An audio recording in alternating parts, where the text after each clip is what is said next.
దేవునికి మహిమ కలుగును గాక.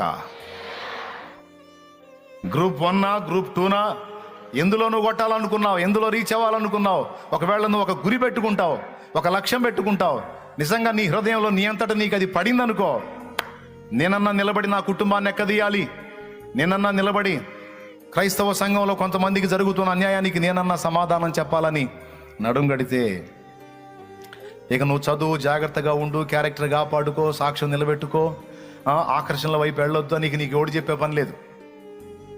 ఓ అమ్మాయి, నీ మనసులో ఆ ఛాలెంజ్ పడింది అనుకో, అమ్మా నువ్వు అబ్బాయిల వైపు చూడొద్దా, నీకు మీ అమ్మ చెప్పాల్సిన అవసరంలా, మా అయ్య చెప్పాల్సిన అవసరంలా, నువ్వే చూడవు. ఎందుకంటే ఎటన్నా చూస్తే మళ్ళీ గురి పోయిద్దిగా, అనుకున్న ఛాలెంజ్ పోయిద్దిగా.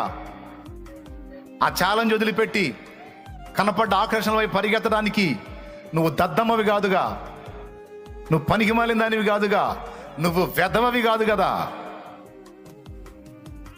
అది ఎదవలు తిరుగుతారు, అట్లా దద్దమ్మలు తిరుగుతారు, పనికి మాలిన వాళ్ళు తిరుగుతారు.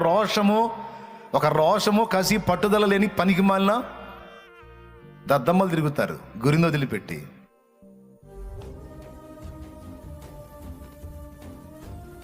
ఏమనుకోవద్దు, కొంచెం గట్టిగా మాట్లాడుతున్నా.